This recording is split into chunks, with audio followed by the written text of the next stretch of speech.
Why are we here? Because it's a safe, fun, relaxed place for us. These kinds of relaxed atmosphere events are very few and far between. We have support groups and they have formal events. Some can be a bit limiting. This is a way for us to spread our wings today. I know that trans folk are being left behind. My eldest is also trans, who's not with us today, and they don't feel comfortable enough within the community to actually live a true life.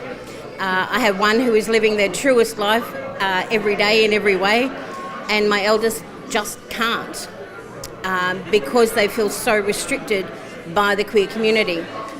The fact is also that we're not equal. Trans community is not equal yet. Equal marriage is not there for us yet. Forced divorce, all of that is just still so hurtful. There's still so much work that we need to do, and I just want to give everybody a hug today.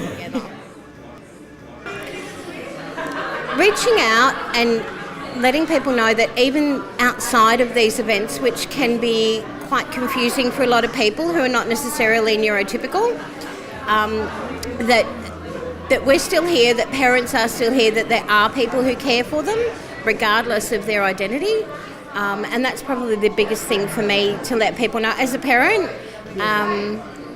For those who don't have parents or role models that are there, that we do exist and we welcome everybody into our arms.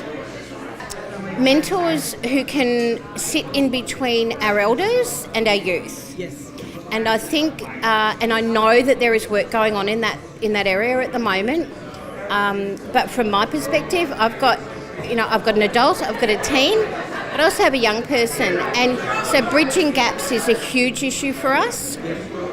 And it's going to be that bridge that's going to get across. And I think those mentors sitting in that middle space between our elders and our youth are what's going to bring us together. Absolutely. Look, there are studies that are starting.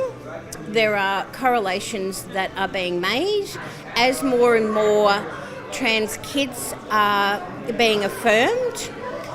Parents are connecting through peer support networks across Australia. They're also bringing professionals as parents into that world, and those people are connecting, and the correlations are being connected, and we're seeing these movements come through and much more support and more anecdotal evidence that neurodiversity is a huge percentage of our trans community. And that's only going to increase the more our parents increase and the more our children are affirmed. The fallacy of the black and white for the autistic is not as simple as it appears to be.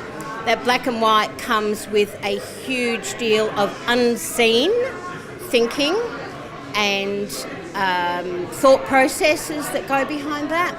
So it's not as black and white as people say. Empathy, it's the same thing as empathy with autistics.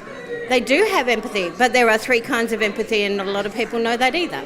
So things aren't the same, and we do need to be talking to our neurodiverse children, our adults, our elders, starting from Sally, going all the way down to our 10-year-old cis siblings who also have a voice in this. How amazing is she?